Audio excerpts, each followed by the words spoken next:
Bismillahirrahmanirrahim. Assalamualaikum warahmatullahi wabarakatuh. Hi guys, let me introduce myself. My name is Lady Molina Putri.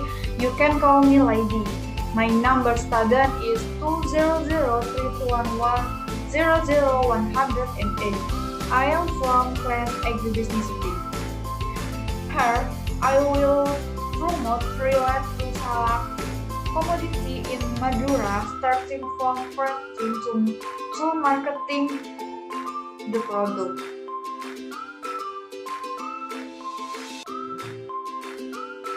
Next, the first diskusi is the introduction.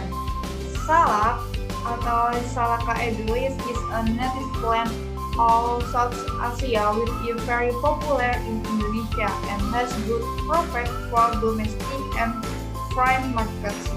Salak is a good source of fiber and contains carbohydrate. The taste of the fruit is sweet and has a unique smell and taste salad. Contain antioxidant bioactive substance such as vitamin A and vitamin C, as well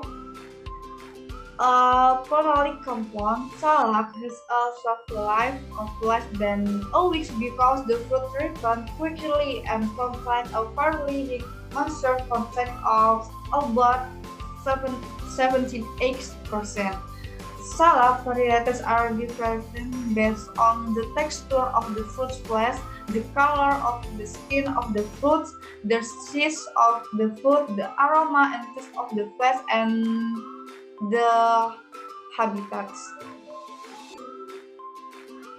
Selanjutnya ialah terkait tujuan kenapa di sini saya memilih salak, karena buah salak merupakan buah lokal khas Indonesia, asalnya dari Pulau Jawa dan Sumatera. Kini sebarannya bisa ditemukan hampir di seluruh wilayah Indonesia. Kabupaten Bangkalan merupakan salah satu daerah yang memiliki potensi cukup besar dalam sektor pertanian, khususnya salak.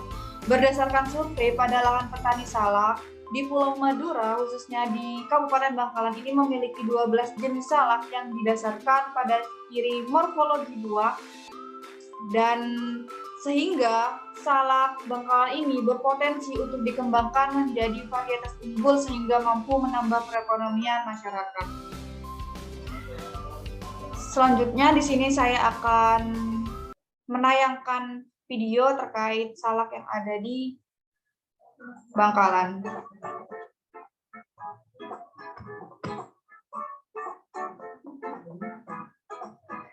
Tumbuhan salak ini dapat tumbuh di ketinggian sekitar 50 meter hingga 800 meter di atas permukaan laut.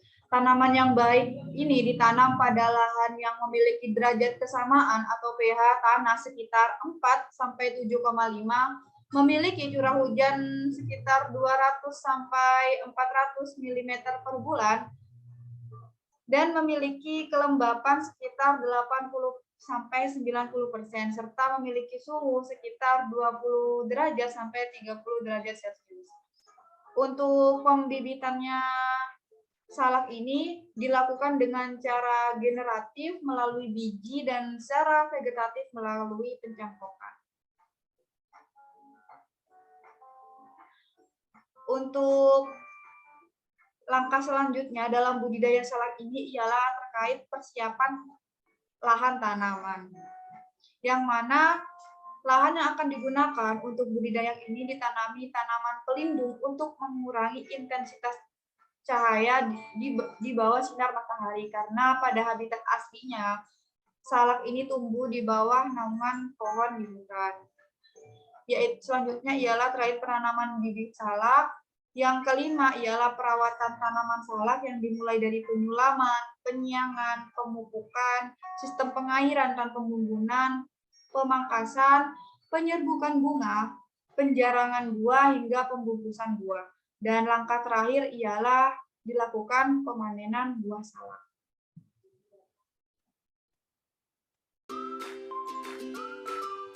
Selanjutnya ialah terkait preferensi konsumen terhadap buah salak. Apa sih preferensi konsumen itu? Preferensi selera para konsumen adalah langkah pertama mencari cara praktis untuk menggambarkan alasan orang-orang memilih satu produk ketimbang produk lainnya.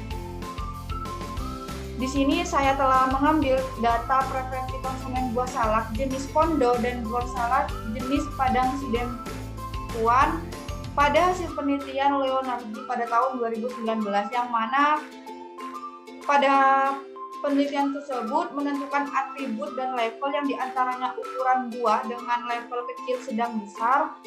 Yang kedua, atribut warna kulit buah dengan level coklat, coklat kehitaman dan hitam. Yang ketiga, ada atribut harga dengan harga murah, sedang, dan mahal. Yang keempat, ada berat buah dengan level berat, sedang, dan ringan. Yang kelima, ada atribut rasa dengan level asam, manis, asam, dan manis. Yang keenam, ada ketebalan daging buah dengan level tipis, sedang, tebal, dan juga ada ketebalan kulit buah yang dengan level tipis, sedang, tebal. Di mana hasil preferensi konsumen ini diperoleh bahwasannya salad Kondo dan salad Padang Sidempuan ini yang menjadi preferensi konsumennya yaitu salad dengan ukuran salad sedang, berat salad berat, warna kulit salad coklat kehitaman, harga salad murah dan salad manis, ketebalan daging buah tebal dan ketebalan kulit buah tipis. Dan selanjutnya ialah hasil penelitian tersebut juga menyebutkan konsumen menganggap atribut rasa salak sebagai faktor yang terpenting dalam mengambil keputusan untuk mengkonsumsi salak Padang Sidempuan dan salak Kondo, sedangkan atribut yang tidak begitu penting dalam konsumsi salak Kondo ialah warna kulit salak, dan untuk atribut yang tidak begitu penting dalam konsumsi salak Padang Sidempuan ialah ukuran salak. Yang selanjutnya ialah terkait customer value. Apa sih customer value itu? Customer value merupakan salah satu nilai untuk mengget pembeli yang wajib dikuasai oleh para penjual. Nah, nilai ini sangat penting karena membawa keuntungan bagi konsumen di setiap proses pembeliannya. Selanjutnya yaitu customer value ketika olahan keripik ini dibuat salak.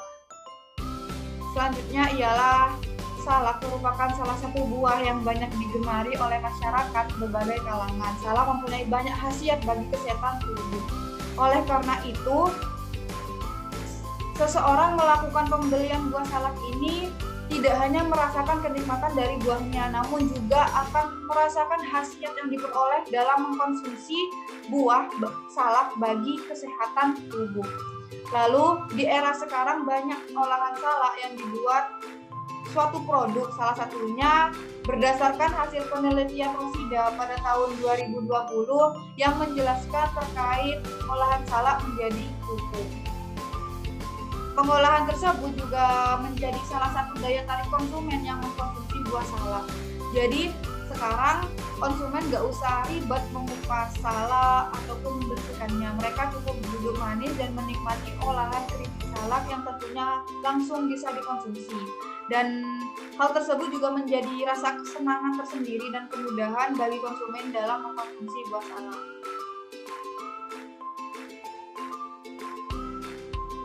Selanjutnya ialah ada strategi pemasaran selling skill. Jadi, cara strategi pemasaran dalam selling skill yang dapat dilakukan dalam olahan keripik salak ialah yang pertama melakukan adaptasi terhadap karakter dari konsumen, sehingga nantinya kita akan tahu apa yang dibutuhkan oleh konsumen tersebut. Yang kedua ialah bersikap bijaksana dan mengontrol emosi saat menghadapi konsumen dan juga saat melakukan promosi produk keripik salak. Yang ketiga ialah membangun komunikasi secara efektif dengan pelanggan sehingga pelanggan merasa nyaman dan nantinya kita dapat tahu kebutuhan dari konsumen itu sendiri. Selanjutnya di sini ada sedikit kesalahan.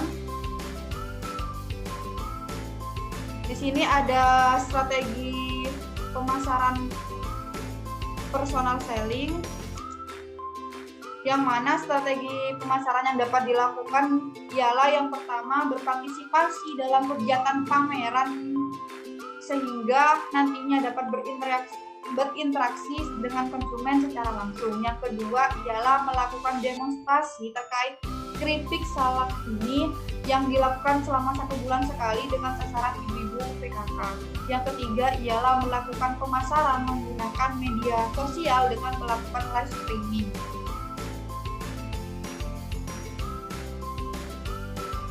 Selanjutnya ialah terkait langkah-langkah persiapan pasar ekspor keripik salak. Langkah-langkah yang perlu dipersiapkan ialah yang pertama mempersiapkan produk keripik salak yang nantinya akan diekspor, baik dalam kemasan atau keawetan keripik itu sendiri. Yang kedua ialah memilih negara tujuan dan melakukan analisis terkait budaya, peraturan, selera konsumen, dan sistem pemasarannya pada negara yang akan kita tuju. Yang ketiga ialah mempersiapkan dokumen perizinan seperti dokumen PIRT, nomor MD maupun halal MUI, dan juga harus mempersiapkan terkait persyaratan dokumen yang diminta oleh negara yang dituju seperti Good Manufacturing Practice atau GMP, Hazard Analysis and Critical Control Point atau HACCP. Mungkin itu saja yang dapat saya jelaskan terkait strategi pemasaran pada buah salak, yang mana nantinya buah salak ini akan dibuat sebuah produk dan akan dipasarkan hingga ke luar negeri. Kurang lebihnya saya mohon maaf. Wassalamualaikum warahmatullahi wabarakatuh.